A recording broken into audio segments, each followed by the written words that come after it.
نسولهم كيفاش يصحوا الوضع، كيفاش يشوفوا. هي قضيه لا ناقه لنا ولا جمال فيها. الجزائري ما عندهاش علاقه بالموضوع، بصح هما ردوها هبلوا. دونك صدموا برك، راحوا صدموا، دخلوا ماشي غير دخلوا في حد، طبعوا بلا ما يفيقوا. راني قلت قبيل، يفعل الجاهل بنفسه ما لا يفعله العدو بعدوه. هذا المثل هو من المفروض يكون شعار النظام الجزائري. من المفروض تبون يكتبوها له هنا، يوشموها له.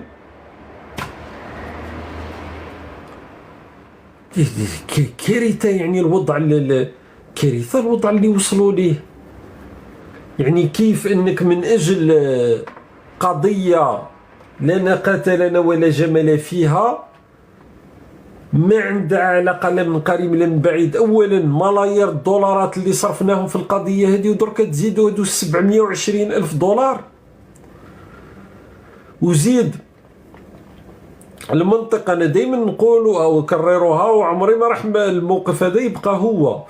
اذا إقامة علاقات مع إسرائيل تجيب لك مصالح، وإذا تقدر تخدم أيضا عبرها القضية الفلسطينية. رانا شفنا مثلا في شهر رمضان شكون يدخل المساعدات لغزة؟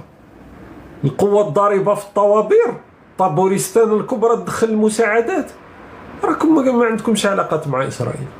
شكون دخل العلاقة، شكون دخل المساعدات لغزة في شهر رمضان الماضي لما كانت المجاعة؟ على بالكم باللي في غزة ضربتهم مجاعة، دخلوا في مجاعة. من أدخل المساعدات؟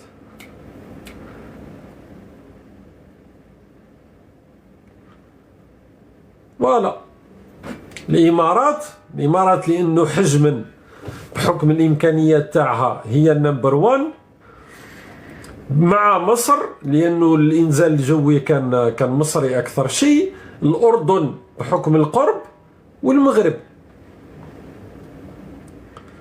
والمغرب راحوا في طريق عمره ما لم يستعمل من قبل، طريق بري بحكم العلاقات. باسكو شكون الشوكر تاع المنطقة؟ إسرائيل.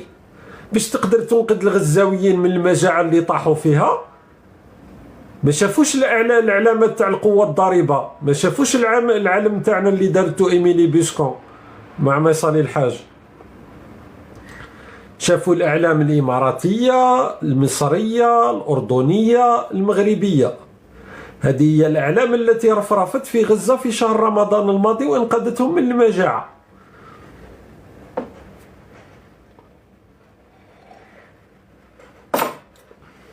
دونك مرة كما قلت هذوك ربحوها الدنيا واخرى، حنا ما ربحناها لا دنيا ما راح نربحوها في الآخرة. حنا عندنا تربية بيوت الرذيلة بمئات الآلاف إن لم يكونوا بالملايين.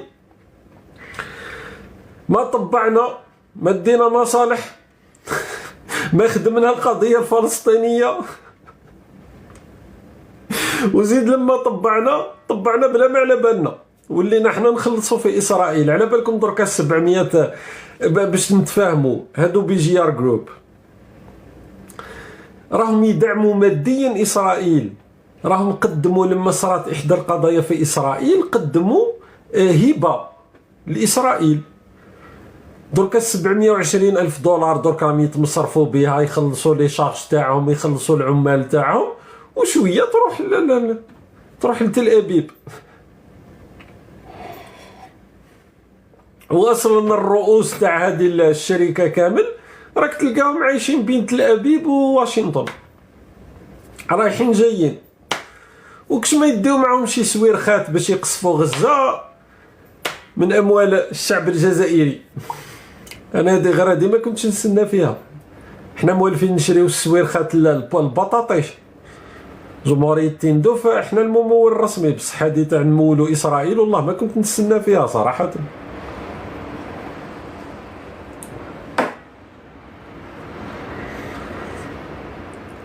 واش هذا بلد عنده رؤية، ما ربحتوها في الدعم تاع القضية، ما ربحتوها في المصالح تاع البلاد. الصورة تاع البلاد درك يقول لك شو البلد هذا اللي يضل القضية الفلسطينية وخليوها عليا أنا ونحن نالو هروين نحو التطبيع وهذاك مندوب الجزائر الديناصور هذاك في مجلس الامن صباح وعشيه، وفلسطين والقضيه الفلسطينيه وجرائم اسرائيل. من بعد سفير الجزائر في واشنطن يوقع على عقد ب$720,000 مع شركه مرتبطه عضويا باسرائيل. اي منطق هذا؟ واش من مبدا، واش من منطق، واش من رؤيه للبلاد، واش من صوره تاع البلاد تعطيوها لوز الله بلا مواقف لحبه حمص في الراس مره اخرى؟ دايما لازم يبهدلونا، لازم يعطيونا الصوره هذه الكارثيه.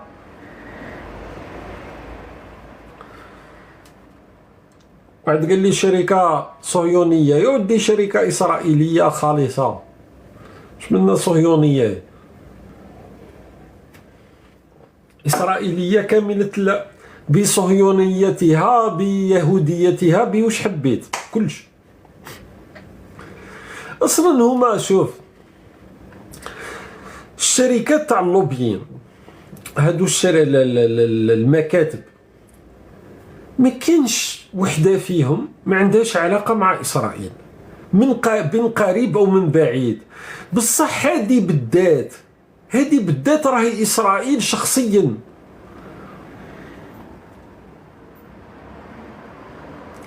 واحد قال لي اسنا نحكمو، واحد كاتب تعليق اغلب المتابعين من المغرب.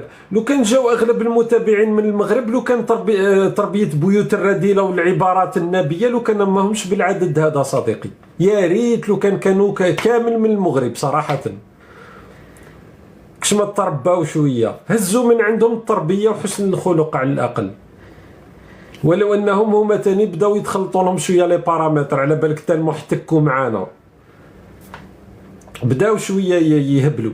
راني نشوف فيهم ساعه ويهربوا لهم الخيوط، يضلوا صباح وعشيه معانا. احنا اللي يتخلط معانا يولي تربيه بيوت الرذيله كيفنا.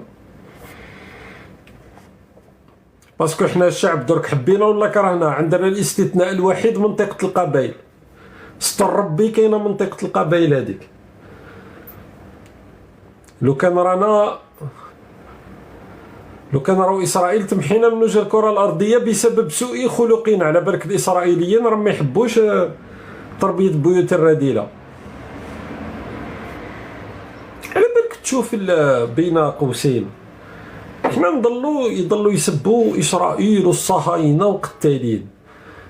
منذ 7 أكتوبر نتابع هكا شويه، نحاول نتابع الحصص تاع الاسرائيليين، شويه النقاشات تاعهم، نتناقش مع اسرائيليين في كثير من الامور، لانه لازم باش تفهم ما يحدث بالطبع. ولو انه هذه صراحه من قبل انا نحب نفهم الامور، نفهمها من الداخل.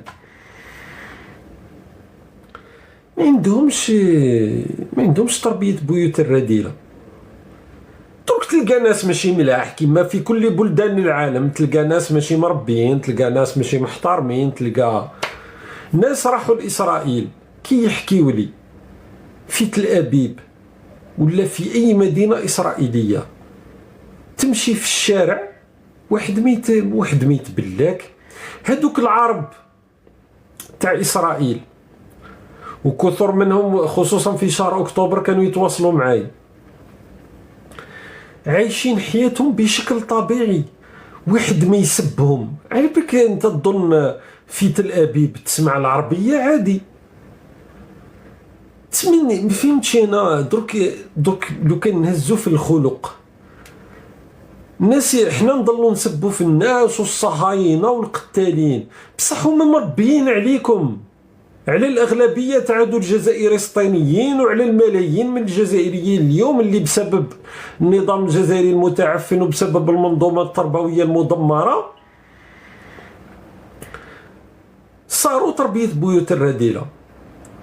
بصح سامحني، في تل أبيب تمشي انت، روح انت والزوجة الكريمة تاعك وتكون عربي أصيل،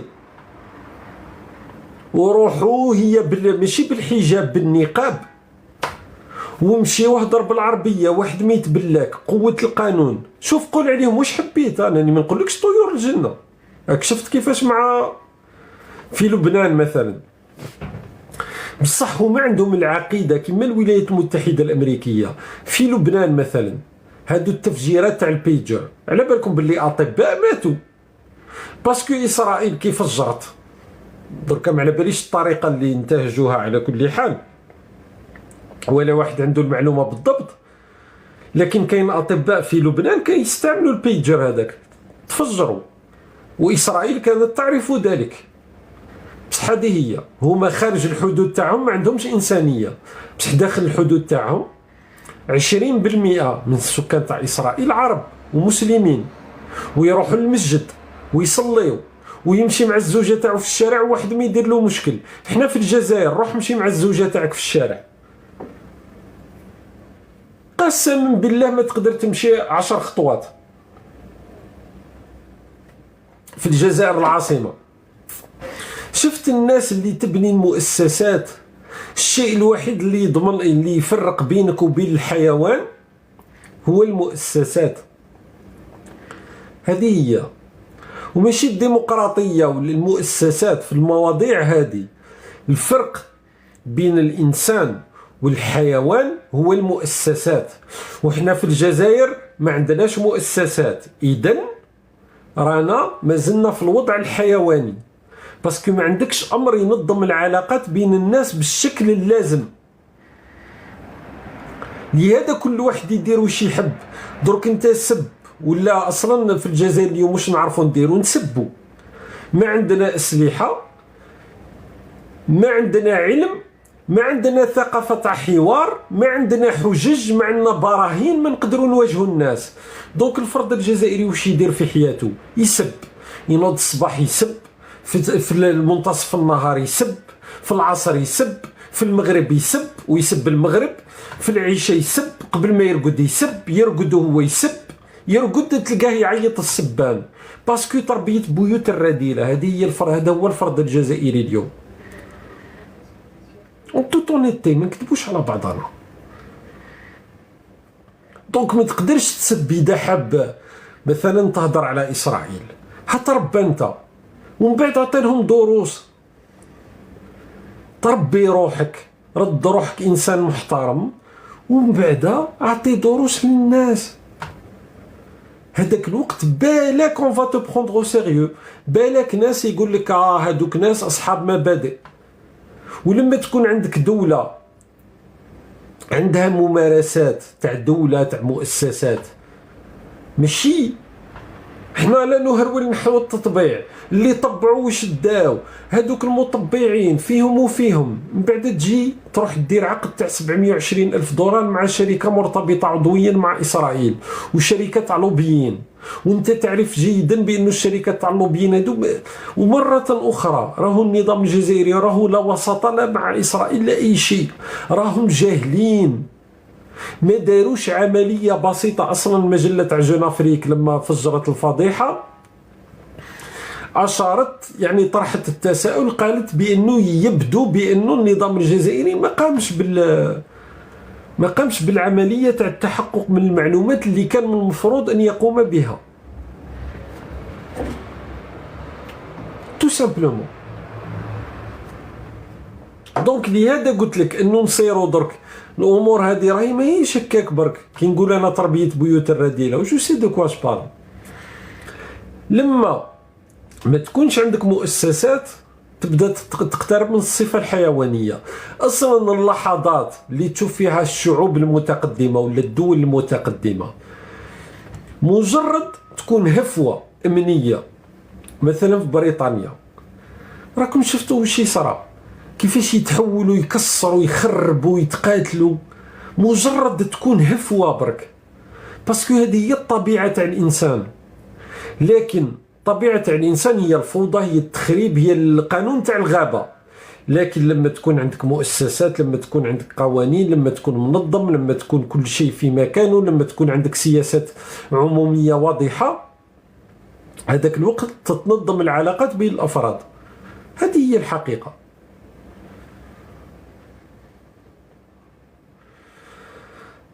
جماعة لا أدري إذا كاين، نحاولوا بالك نسمعوا مداخلتين أو ثلاثة إذا أمكن. حاولوا ضربوا لنا على الشاشة نوصلوها 300 ألف. مع زادوا خبطونا بسترايك اليوم، هذا سترايك على